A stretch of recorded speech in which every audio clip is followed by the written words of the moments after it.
Greetings and welcome to the Random University. Today I'm joined by my co-host Elly, and we're joined by her father, Guy. How you doing, Guy? I'm doing great, thank you. I'm in, although the background says Las Vegas. Sunny Las Vegas. We're technically right now broadcasting from the beautiful shores of Wailea in Maui, and it's just like 82 degrees. Yeah, why don't you have Hawaii as your background? Forget your picture background. Yeah. You're in Hawaii. I don't.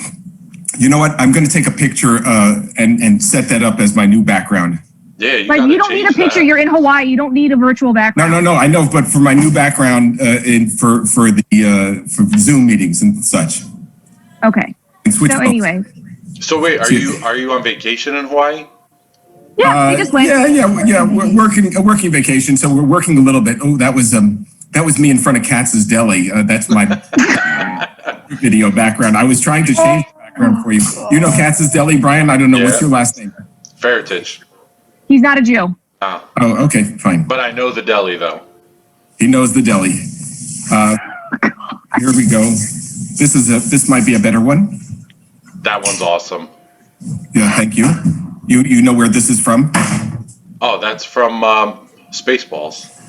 Spaceballs. May the Schwartz be with you. Yes. It's a great movie. Live long and perspire. All right. Oh, for fuck's sake. Okay. Is that your background? What you're going with? Well, I was trying to think of something applicable, but let me just take a look at one more thing here. There might be one. You should do a Jew with his Jew gold. There, this one. That one's perfect for Maui. That's perfect. Yeah, it is kind of perfect for Maui. All right, we'll leave that one. Your head's right in the shark's mouth.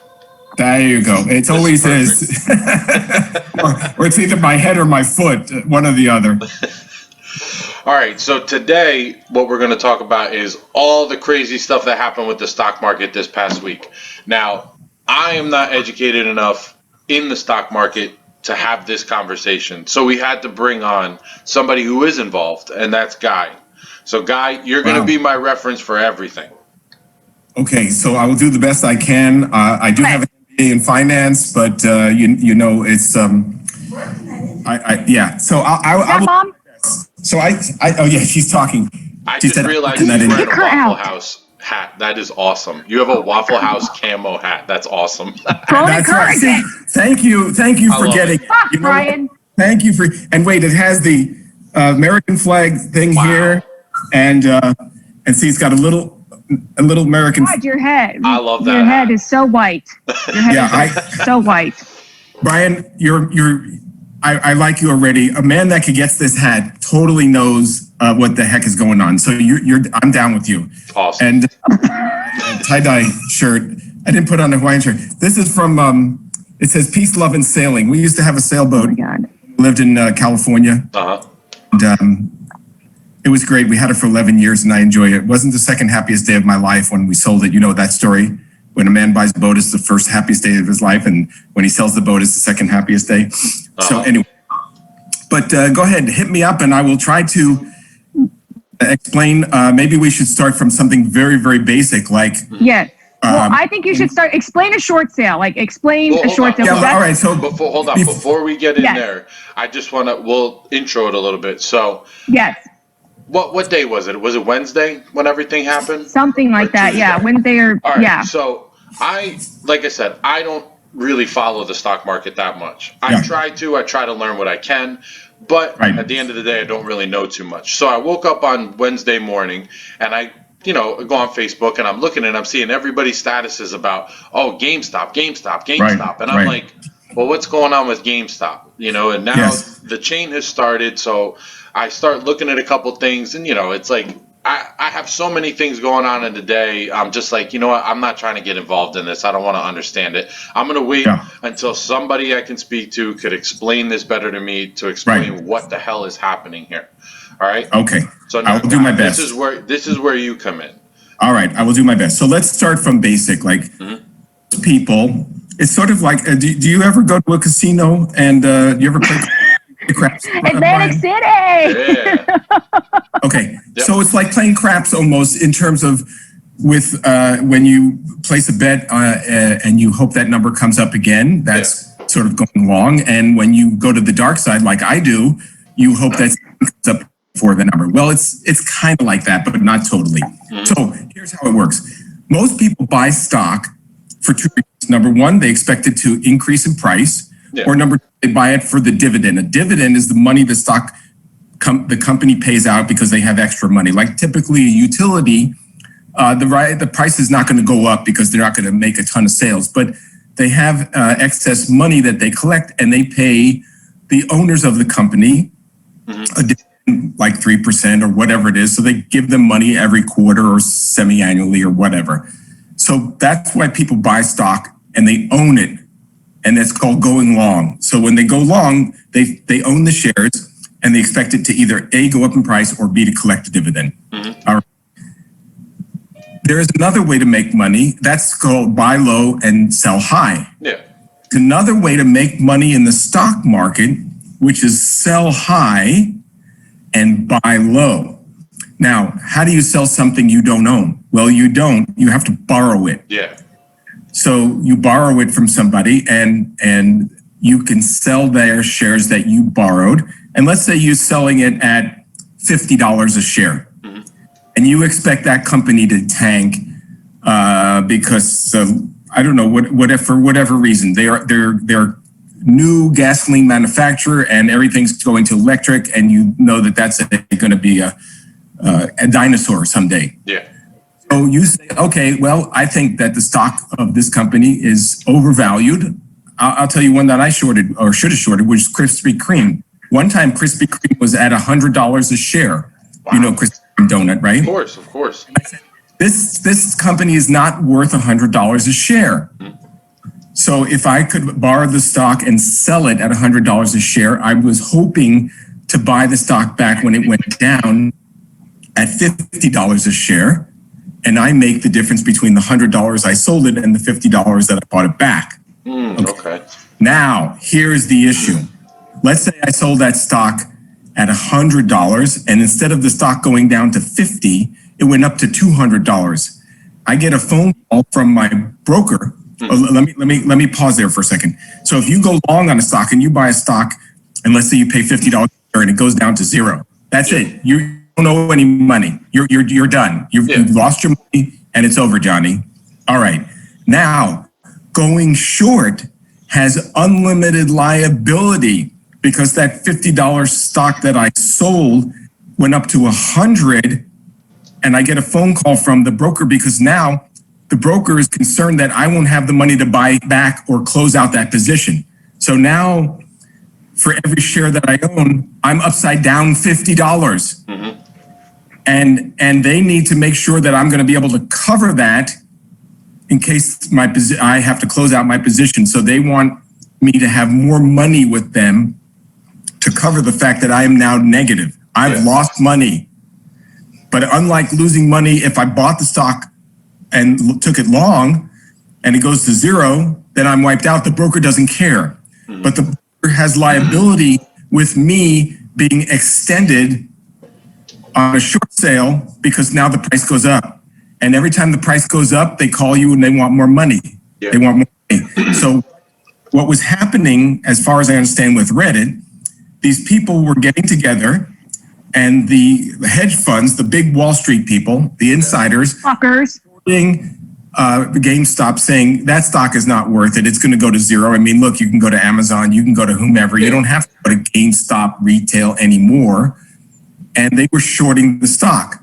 Well, as the stock went from $5 or $10 or $50 and they had a short on, they had to either close out the position and pay the difference. So if it went from 5 to 50 and they own 1,000 shares, do the math, you're that $45 per share difference.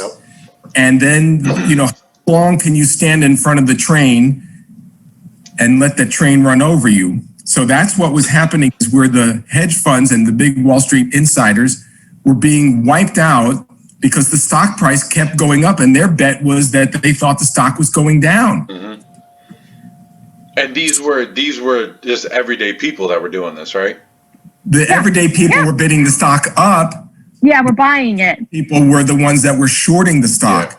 And then the Wall Street people lost billions of dollars shorting the stock because the price of the stock had gone up so dramatically until they can't take it anymore. And then they throw in the towel. They buy shares at the higher price and take the loss in what they sold the stock for at the $10 and bought it back at $50 or $100. And now I looked at Friday, it was $351. And even I said, GameStop is not worth $351 a share. No. So here's the thing. Do you have the balls and enough money to short the stock now?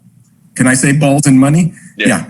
Do you have the balls and enough money to short the stock now and hope it goes down? Or will the more suckers, and I say suckers because the people are just bidding up. It's like Beanie Babies. Do you remember Beanie Babies? Yeah. $10 Beanie Baby, they're selling for $2,000. Supply and demand. It's pure economics. That's all it is. It's economics 101. But most people buy stock based on the value of the company, what the company can earn, what the company can produce. And like if you bought Apple, it's based on them selling more phones or selling more music subscriptions or something. You know, they keep their profit is part of the revenue. So if their revenue goes up, hopefully profit goes up. But this has now gotten to where it's just pure speculation because anybody, even the GameStop people will probably tell you, and I haven't found the information, that their stock is not worth $351 a share. Of course. They've closing stores. They've been closing stores for the last couple of years. They've stopped the inside people who work for the company they own stock. They stopped them from selling their shares because, I don't know, whatever. That doesn't seem fair. Now, here's one other thing I want to talk about, and you've probably heard about Robinhood. And fuck that place. All these places. What they did. Robinhood. Yeah, what they did. An account? Yeah. Yeah. What they did is they prevented people from buying and selling GameStop, which was wrong. That is wrong. If somebody has the money, even if they're being stupid and want to buy GameStop at $351 a share, that's not your business to tell them don't buy GameStop at $351 a share. So that they got their hands slapped, but the reason they did that was because they thought there was so much exposure. And when you have new people, many new people in the market, and they don't realize they can lose all money, then, you know, I think the firm was just thought that they were being protective, but they were not being protective because you should not allow somebody to be stupid. It's just like when we went into Ruth Chris and they put the plate down on the table and they say it's 500 degrees. And what does my son do? He touches the plate. Grab it. Okay, boom. There Did you he go. really? He did. Yes. When did he do that? When we were in Hawaii at Ruth Chris in Maui, and 500 degrees, and he didn't believe him, and it's like, So you find out the hard way. Yep, exactly, and he never touched the plate again. Yep. So the thing is, where does protection come in versus stifling free enterprise? And if somebody wants to be stupid, they can be stupid. The only where they can't be too stupid is if you go short on the stock. You've got to have money cover that stock in case it goes up. Yeah. Now the broker, because they borrowed the stock from somebody, they have to return that eventually. And the way they return it is they buy it, and hopefully if you're right in your call, you buy it back at a lower price and keep the difference. Yeah.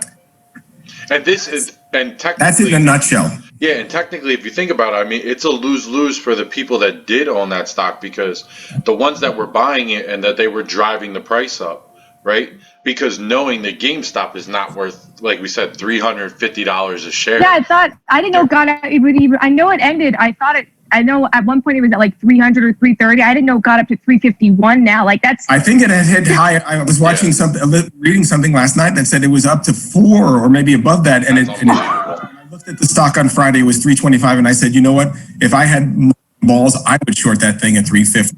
But you never know. There might be more Reddit fans. There's what is that theory called? It's the greater fool theory. You hope that there's a greater fool than. And, you know, I bought a 351 hoping that somebody would take it up to 400 and then I would bail out. But, you know, if I bought a 351 and then your thing goes down to 100, I've lost $200 a share. Yep.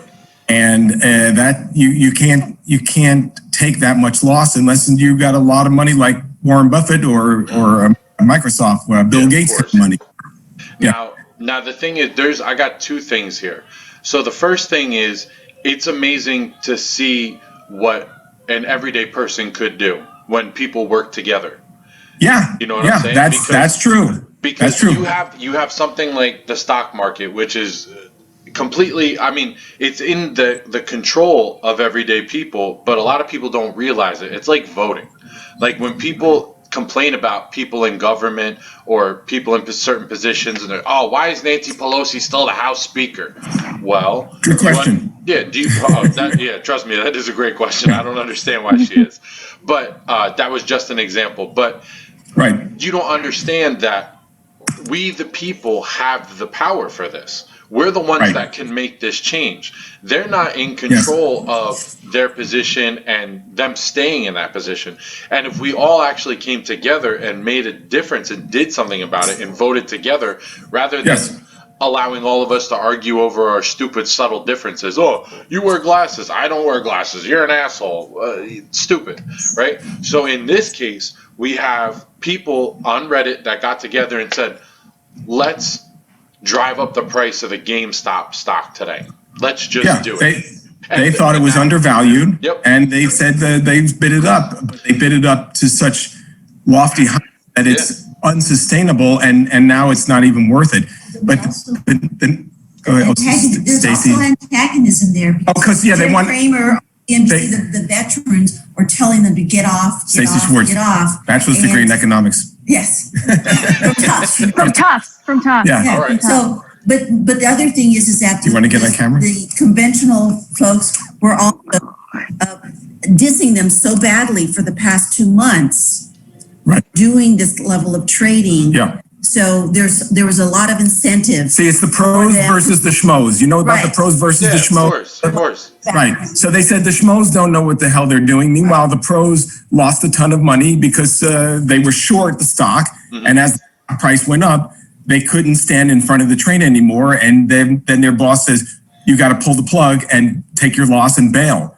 But you're right, in terms of when people get together, they can do wonderful things or they can do harmful things. The next thing that I've heard about or started reading about this morning is they want to bid up the price of silver. And I hope they do.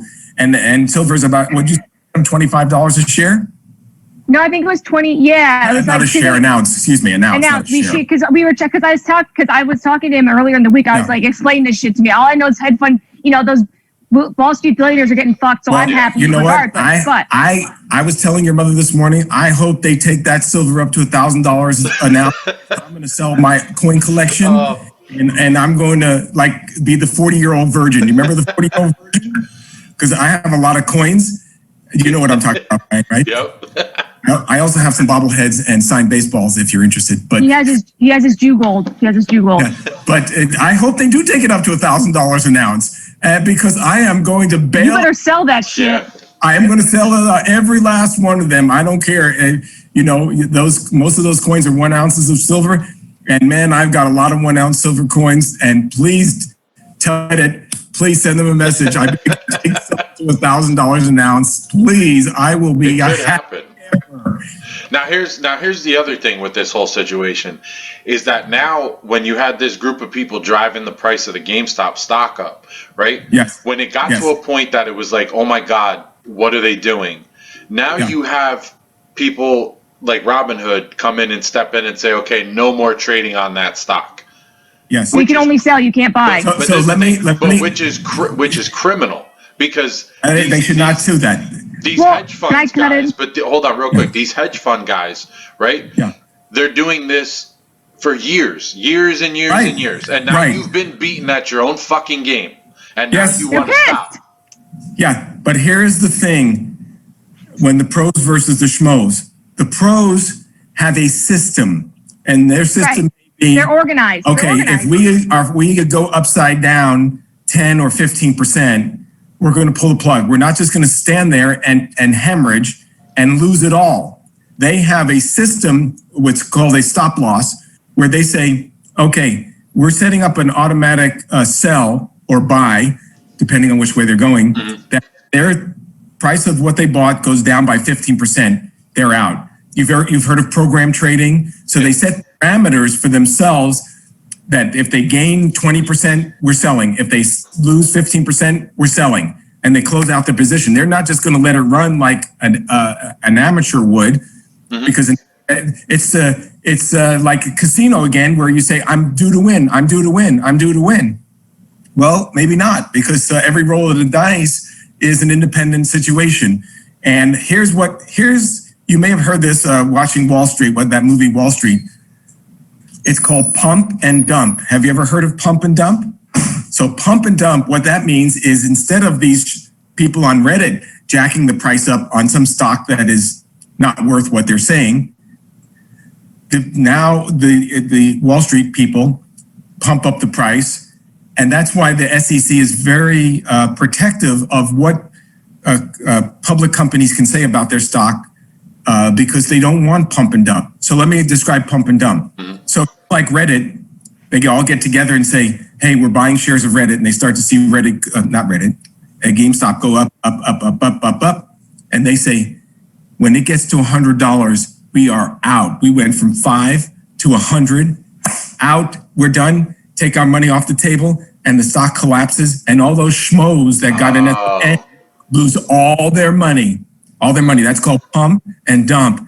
And the government is very concerned about that. Now, what can the government do when private individuals pump and dump? Because maybe You can do fuck all. behind the scenes at Reddit, is there somebody there that's doing this and getting everybody all whipped up for them to pump and dump? There have been a lot of millionaires made on this GameStop thing.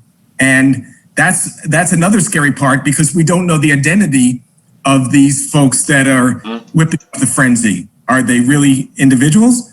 Do they have some vested interests? Of course they do. But, you know, quick up, quick down. What do they say? What goes up must come down. Yeah. You cannot have a company with the value of what GameStop is currently that's losing money. Yeah. You know, for long. I mean, Amazon lost money for a long time. They kept plowing the money back from their revenue into the company. And that's a lot of what tech companies do. You know, they get what they call venture capitalist money. So that feeds the company while they're putting the company together or developing their product or whatever, the software, their technology. It's like their seed money. Yeah, but the VC, that stands for venture capitalists. They either give them a chunk of money or they keep feeding them until the thing gets gets going. Yeah. But sometimes they don't get going, and that's the risk of being a venture capitalist. Not every one of those things that they invest in does well. I mean, if you guys are too young to remember the tech bust, you know, You mean the .com bubble? The .com bubble, which everybody and their brother was creating a .com because the internet was taking off. And it was some stupid shit that they could put .com behind and kind of sell stock on it. And it was stupid. And eventually those things got wiped out. So you have to be careful. And, when you go to a casino, you don't take your equity line with you. Although I heard one kid mortgaged his family house, and I don't know if he made money or not, but you take your play money with you. You have your money that is safe, and you have a risk part, and then you have the super risk part. Yeah. So don't gamble the farm on any one investment, because if that thing goes bad and you're the last guy in the door, 350, and it goes down to 100, you're going to be nothing you could do about it. Yeah, you're just out your money. Now, is there a possibility of something like this happening continuously? Like, say these same group of people are like, all right, we moved on from GameStop, let's shake up something else. They take something. They're working on AMC. They're doing AMC now. They're doing the movie theater, AMC. I think it was American Airlines. Yeah, they can do it. Yeah. So I guess what they're doing is they're kind of moving through all these companies that are failing, in a way. Yeah. So they're going after all the short sales. Here's a question. I had this conversation with a client of mine who said he was buying Carnival and Princess. Ew. I'm going back to the casino again. Do you ever play roulette? Yeah. You roulette, they've got the light board, you know, that says if it's black or red or black or red or black or red. So if there are 12 blacks, you bet black or do you bet red because it's time for a red to come up eventually? I mean, eventually it's going to be 50-50 or 50-50 minus whatever many greens there are. And that's what I asked him. I said to him, I said, do you think because they're beaten down now that you want to buy them because they're going to be great in the future?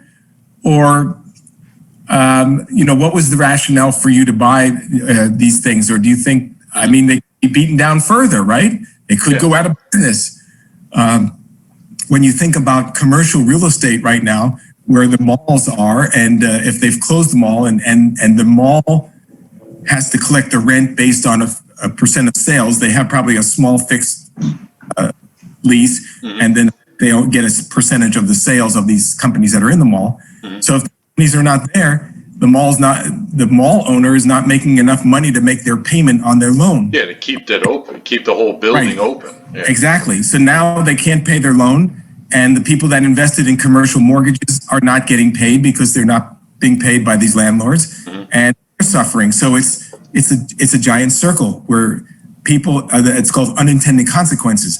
So the sales go down, the mall owner can't pay the mortgage, they don't pay the lender doesn't pay the investors don't have any money, and that's their retirement that they were going to live on.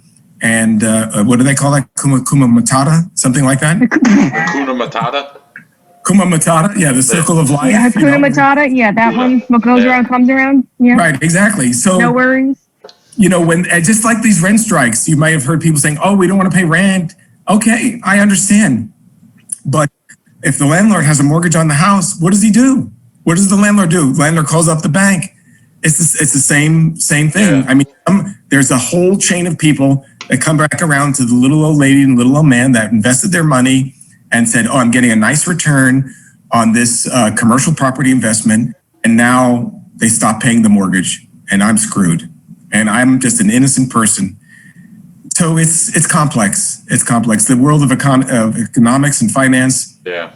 It's fascinating but complex. But can they do it to another company? They're doing it now, like Elly, like Bunny says. I call you Bunny. Okay. Whatever. Bunny, AMC. I heard American Airlines. You know, Southwest. Silver. Yeah, Silver. We have a neighbor that works for an airline, and she's not working full shift. So hopefully, as things open back up, she'll get full shift. But I mean, what does she do? You have to live off of savings or something, or you know, or you call your lender and get what's called a forbearance. Forbearance means I can pay the mortgage, or I can pay some of the mortgage. So forbearance means they think it's a big fuck me later. Yeah, I'll catch up later. Yeah. And they have to, but it's still somebody is not being paid somewhere, and you know, they think it's a big institution. Yes and no. It might be a big institution, but eventually it might be an individual who either owns stock in that institution or is expecting payment on that. Like there's mutual funds that own Ginnie Mae's. Ginnie Mae are the bonds from certain mortgages like FHA and VA loans. And if people are not paying them, then the investors who bought those to collect retirement income are not being paid. You know what? So, I don't mean to cut you off, but this is cut something. I'm doing it anyway. But this is, you know what? And listen, we've had an episode already where we talked about politics. I'm not on Biden's side. I'm not on Trump's side. I'm right in the middle. I'm neutral. Okay. Hey, but I'm a card-carrying libertarian. Where's my card? Oh, for fuck's sake. Hold on. Let's see if I have my... Okay, but anyways, really quick though. Here's the thing, Brian. Brian, it's not the party. It's the person. Yeah. You know what I'm saying? It's not, it's what the person is representing. It's not what label they have after their name. Exactly. You know? It's what they're all about. Yeah. But anyways, just like for voting in the stock market, these people are thriving on the ignorance of your average Joe, being like, oh, people have other things to worry about. They're not going to be invested in this. So that's why that's also why these hedge fund people are so upset, because they finally got beat at their own game. And it's like, oh shit, people are waking up now. Yep.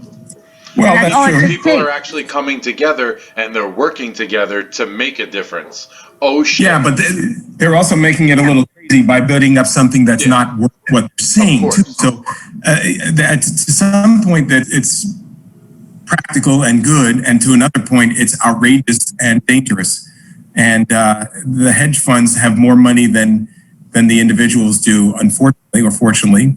But you're right. It doesn't matter what the label is. It matters what you stand for. You know, unfortunately, the way politics works, and this is not the show on politics, I understand, is that if you're going to be a member of a party, you have to toe that party's line, unfortunately, even though you don't think what they're saying in that particular instance is right.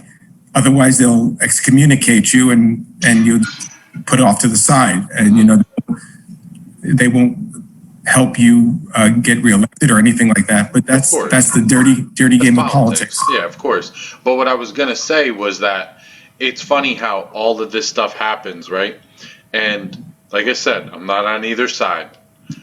But if Trump was still president, everybody would have put this on him. And they would have been like, you're the stock market guy. What the fuck happened? This is all Trump's fault. What's he going to do? But now that happens, nobody says a word. Where's Biden? Oh, is he dealing with anything? No, he's giving a speech where he can barely put a sentence together.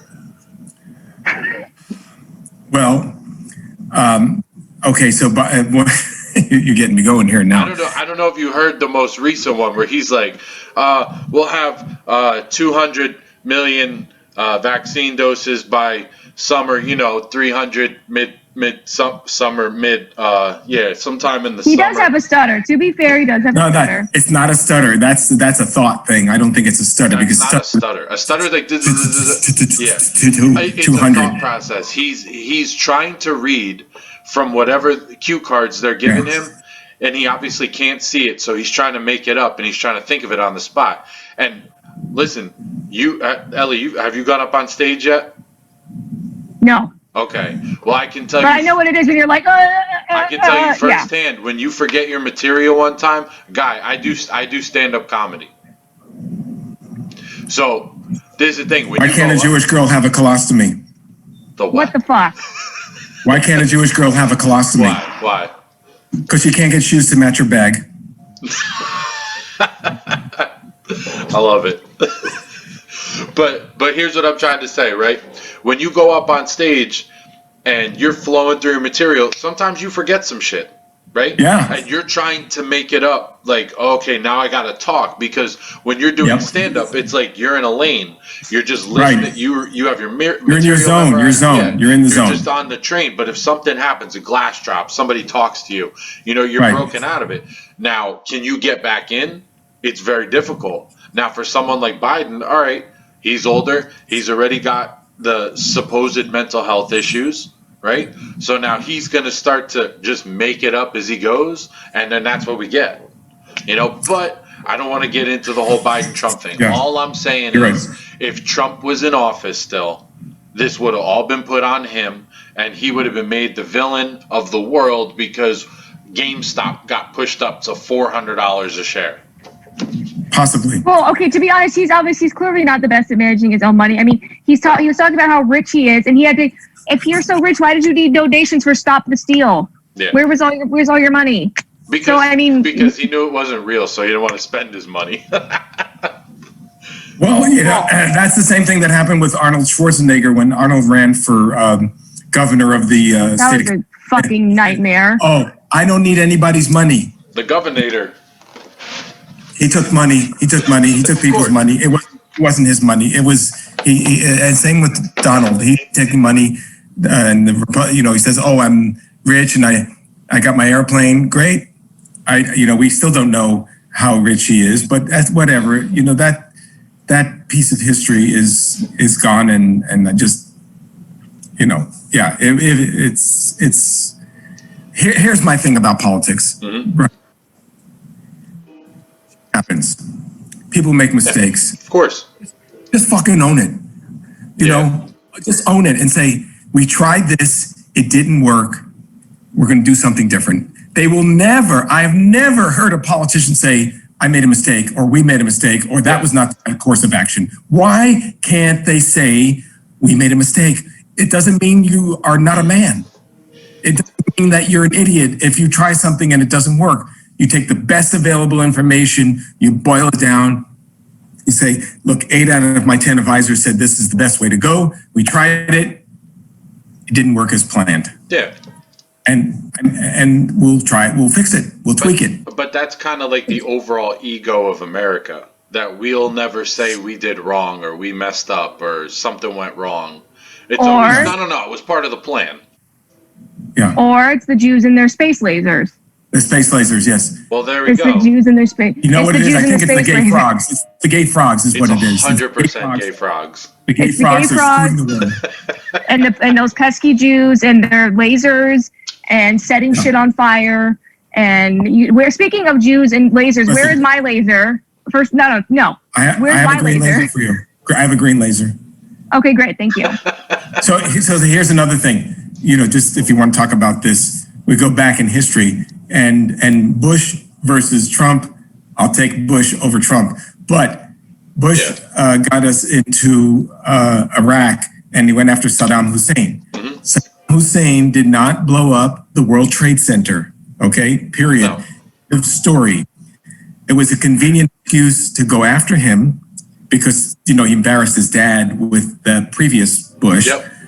But Saddam, that we just went in there with no plan, toppled them, and then found their mustard gas. They had mustard gas. They had mustard gas. It's chaos.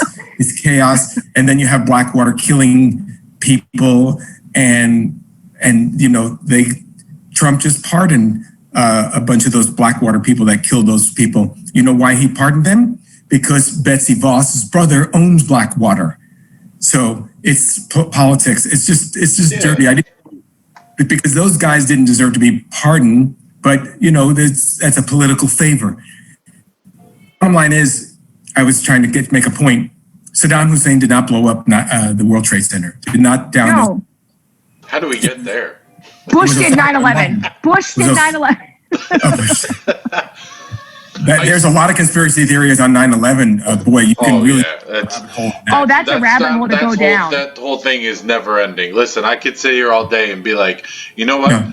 USA is ISIS. USA is Al Qaeda. USA is all these things. We make up the boogeyman. It's Al Qaeda. Yeah.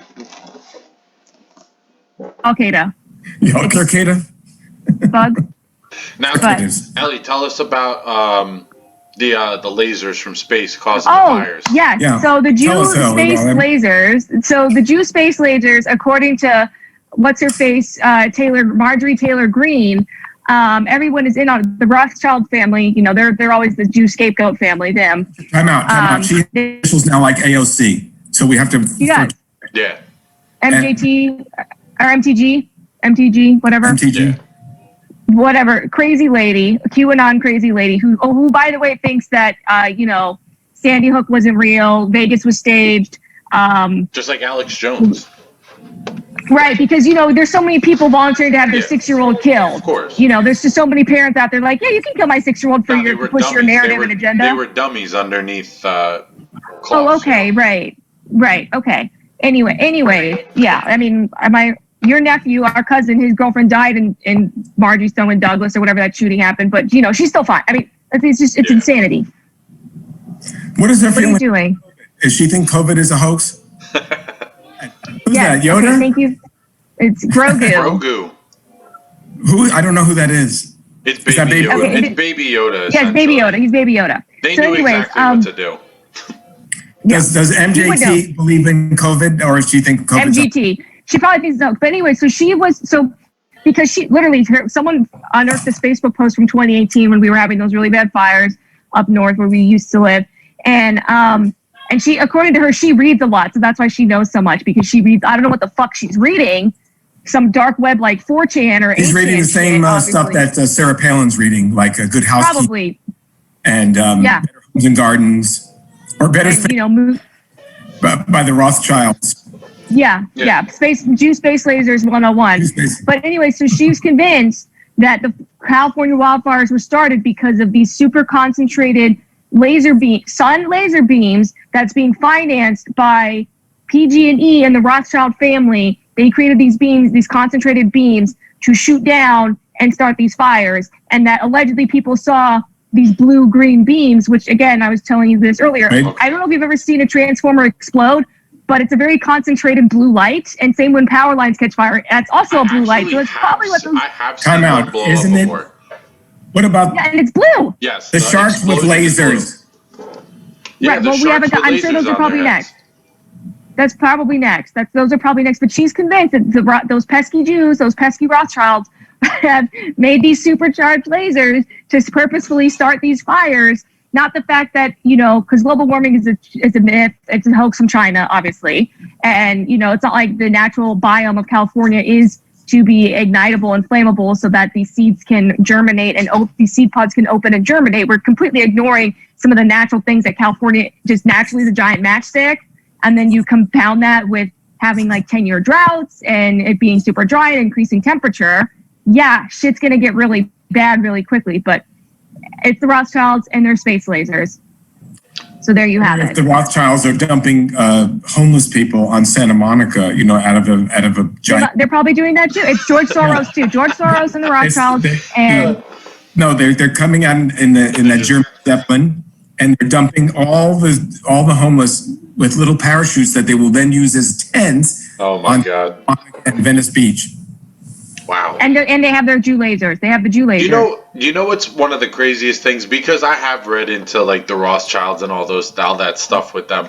But like, do you think the most powerful family in the world would have all these rumors, just about?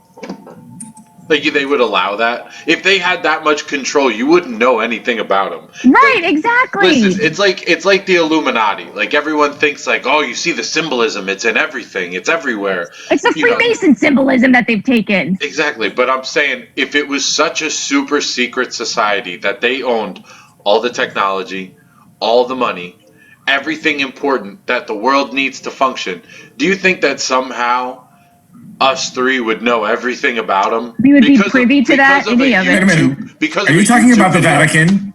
You're talking about the Vatican. Oh, yeah, of course. I mean, the Vatican has everything, yeah. The Catholic Church, all of it. I mean, it's all connected. It's all one giant conspiracy. That's right. Because the super rabbi and the Pope, they play poker, and they say we're going to cut up the world. I don't know who the super Muslim person is, but they just get together, and then they got the super Buddha and what others, and there might be even been a pagan or two in there, and they have a cabal. It's a cabal, and they're controlling everything. We're all puppets in the cabal. Yeah. Or we all like to believe those things. But my thing is, why would, if they were all so powerful, why would all those things get out to everyone in the world? For everyone That's to be a lot out of there. stuff. You're right. That's a lot of like dirty laundry to just be aired out for you constantly. Just like the thing with the laser. Number one, who is the manufacturer of this satellite laser? And how the Russian Jews. Hello, the Russians. But this is the thing. How were they able? IWA. How were they able to develop this technology, get it up into space, and then say, shoot it at California, get it now? It's because the Jews. It's those pesky Jews. Makes it's total pesky sense. Jews. I think if the Jews had that technology, wouldn't they? I think they would aim that at some other. Yep, Germany would probably be the first target. Yeah. If we're being completely honest, I feel like Germany and Austria or the Middle East, Palestine. They probably want Israel. They have other rich targets other than, Paradise, California. I don't think too many which people. Which is bumfuck nowhere, California. Which, by the way, is literally bumfuck nowhere, California. Like, it's not even... Listen, hold on. The Jews already own California. They own Hollywood. Right, exactly. What else? Yeah, but now California is a lot of biotech, a lot of agriculture. Yeah, but it's still Jews down here. There's a temple in every freaking corner in LA. I'm not even kidding. There's some type of Jewish community center, or you're not going to find a Jewish community center. Too many of them up in Chico or that neck of the woods up there in Colusa County. No, it's bumfuck nowhere. Literally, it's just super inland and north and it's middle fuck nowhere. But I mean, I feel like you're right. That's a good point too. If the Jews had this laser power, maybe they'd probably shoot them at Germany and I don't know, Palestine first. That might be the first target. I don't think, Palestine or one of those. Syria or whatever. Yeah. Those would probably be those first targets. Guy, let me ask you this question. So yes. with everything that had just gone on with the stock market, with GameStop, everything like that, is this a trend that, in your opinion, you could see continuing? Like, for the foreseeable future, not just like, okay, they're going to do a couple of them and it'll fade off. Well, here's the thing. I think the folks that got in early and bought low and sold high would hope that they can latch their horse onto another one of those rocket ships or went to a rocket ship. Could they do it? Yeah.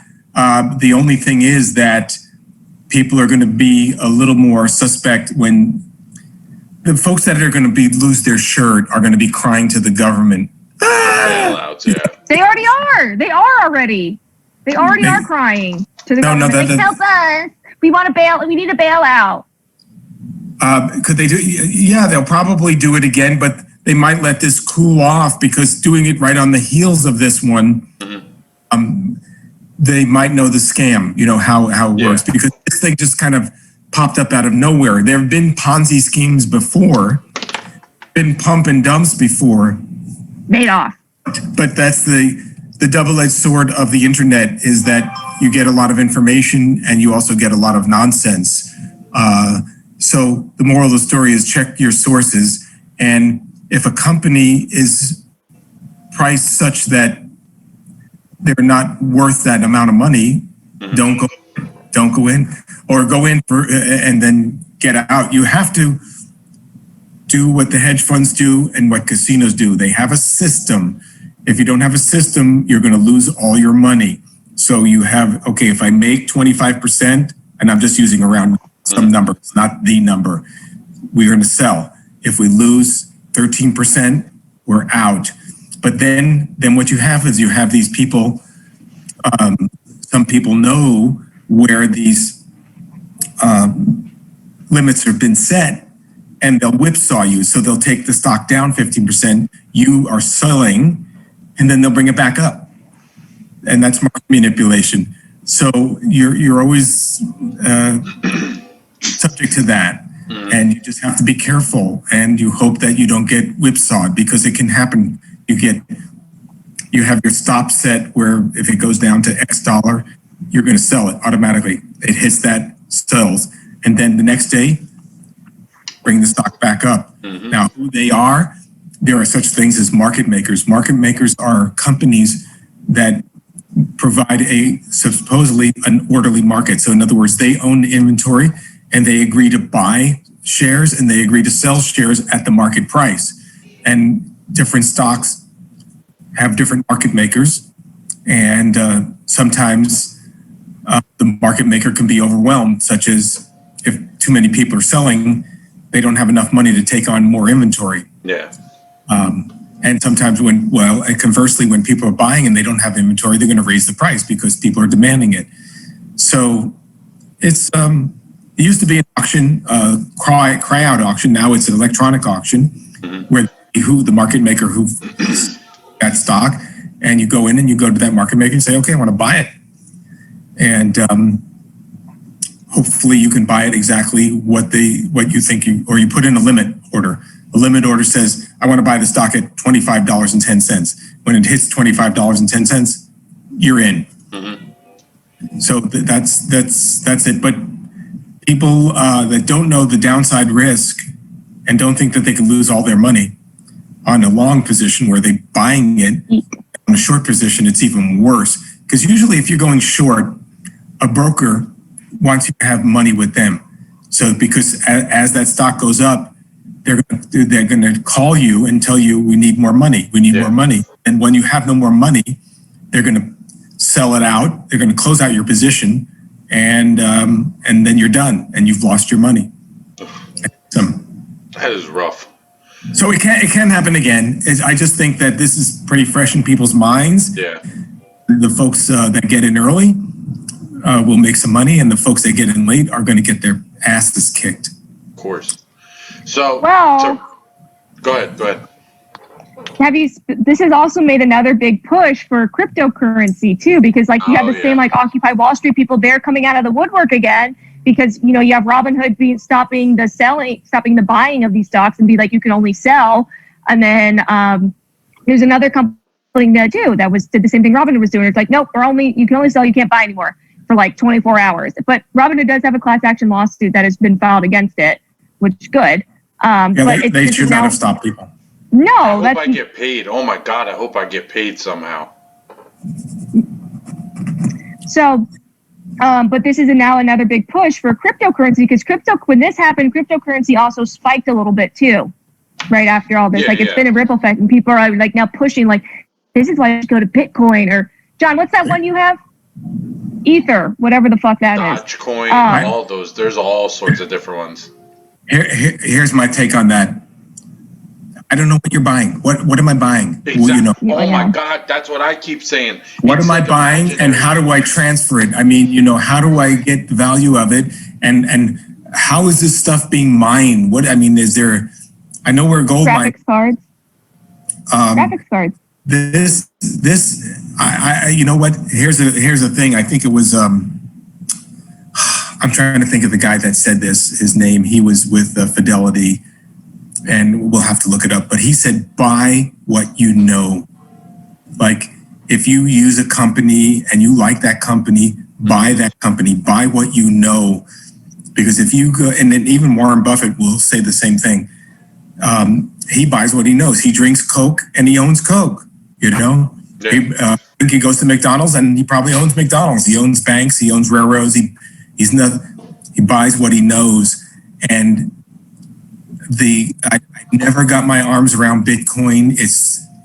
I think it's worse than going to the casino because who's controlling it and where is it and how do I cash it in? Can I buy groceries at the supermarket with Bitcoin? Not yet. There are some interesting things about the Bitcoin where they're, you know, keeping track how they're accounting and all that stuff, but but they've been saying all that stuff for years about it. Like, oh, you'll be able to use it at stores and this and that. And every time, like you said, like when you ask, where can I use it? Oh, not yet, soon. Right. And it's like, how much longer are we going to wait? We're sitting around waiting. But they do have those things now in grocery stores where it's like you can buy buy Bitcoin here. You can also like that is happening. Like but can you use it to pay for your groceries? Well, no, I don't freaking know. I mean, can I use Bitcoin on Amazon and eBay? Yes or no? I don't think so. Okay, let me know when I can. Cryptocurrency. Let me know when I can. But yeah, no, and I'm not saying I'm for cryptocurrency because again, it's like, what is it? It's like I don't even know what does that even mean? And then it's just like the great thing about it is like you can't trace it. That's why, you know, it's so popular on the dark web because you can't trace it. Okay. So I can buy children off of I can go on Wayfair and buy, you know, sex slave children with my Bitcoin, and now no one can track me. You know, remember Margie? She's probably on that train too. Wayfair's trafficking children and people, so she's probably in on that one too. Good old Bill Clinton. What is the maximum age of the children that are being sold on Wayfair? Are they adult? I have no idea. I think it's children, it's adults, it's been like it's regional too. Wait, I know where you can use Bitcoin. Where? Pizza parlor. I think it's in DC, and there's that same pizza parlor that guy went to. Pizzagate. Oh, Pizzagate. Yeah. That's where you can use the Bitcoin. Look at it like this. Anywhere you can use Bitcoin, they're selling children. That's probably true. 100% true. All right, guys, let's wrap this up here. Thank you. For everybody that got to the end of this episode, Guy, I want to ask you one more thing. Give me your top 3 stocks to invest in right now. Give the listeners a little thing. Oh my God. Just name 3. Okay, so here's my thing. You and my daughter are younger than I am. You can take more risk on because you have more years to make it up. When you recuperate? When you get to my age, you have to preserve capital. So I'm only going to buy stuff that's safe. I like bonds more than I do stock, to be honest with you. All the interest rates on stock is I'm on bonds pretty low right now. What I would do is to buy like an S&P fund. I'm not a stock. I'm not telling you to buy a stock because if I buy a stock, you should go short on it. You will make money on it because every stock I buy, I have the shit luck that it goes down. But I would short GameStop if I had the balls. I'm not going to give you a stock because I don't buy individual stocks. I did have Microsoft. I bought it at 80. It went down to 20. I sold it, and I should have kept it at 250. Yeah, I should have kept my Microsoft. I bought it. And it went down, and that's my, as they say in Yiddish, mazel, which means luck for all you Gentiles. Infidels. Yeah, infidel. I would tell you buy a good diversified fund. Now, there is a lot of talk and speculation right now that the stock market is too frothy, that it's, you think about what we've gone through since March, and we still have a tremendous amount of unemployment, and the stock market is very, very frothy, but it's frothy because of maybe 4 or 5 stocks. So it's not a broad-based rally, as they call it.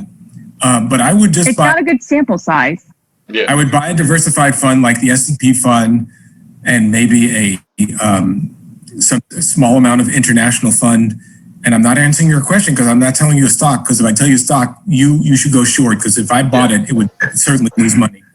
And I'm right now keeping a lot of my money in bonds and short term, because if the stock market takes a shit, I'm going to jump in and then I'll ride it back up and sell it out. So I'm hoping that it does have a nice big correction, so we can jump in that S&P fund and ride it back up, sell it out. But I can't afford to put up a lot of capital for risk capital. I'm too old for that shit now.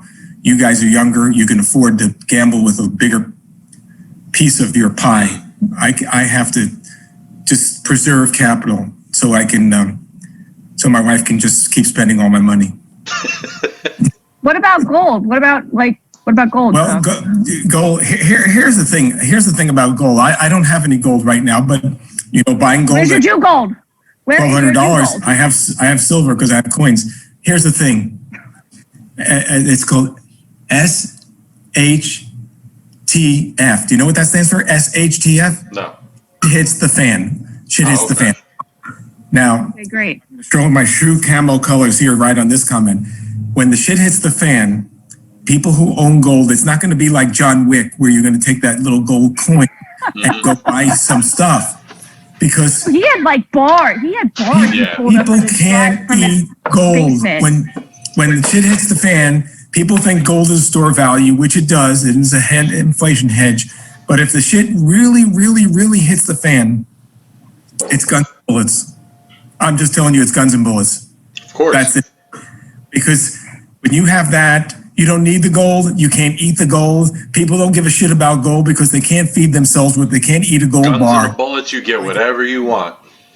Guns and bullets. Okay, but if I do instead of lock in a sock, if I do gold bar in a sock and just swing that shit around, I can.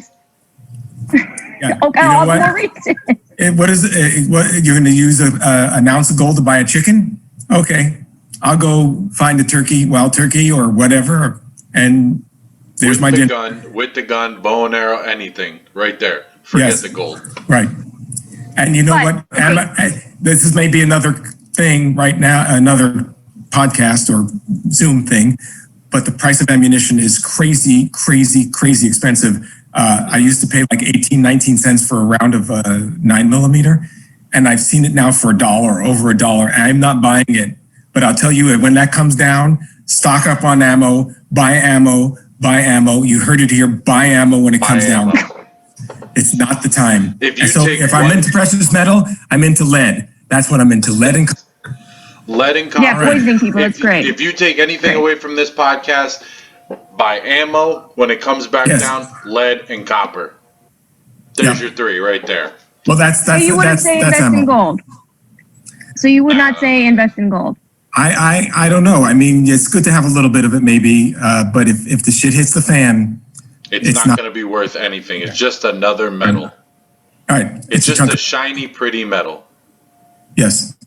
You can make some I jewelry can out still of hit it. you with a gold bar, though. I can still hit you Yeah, with a that's gold right. bar. You You can fill your teeth with it too.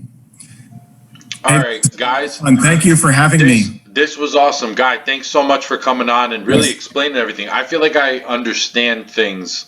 Remember, I'm not an expert. I only have a degree in finance, like Bill Nye says. But you understand it a lot better than I do because I read about all these things. Hedge fund manager, blah, blah, blah. I don't know anything. Listen, I have an HP12C. Look that up. It's a financial calculator.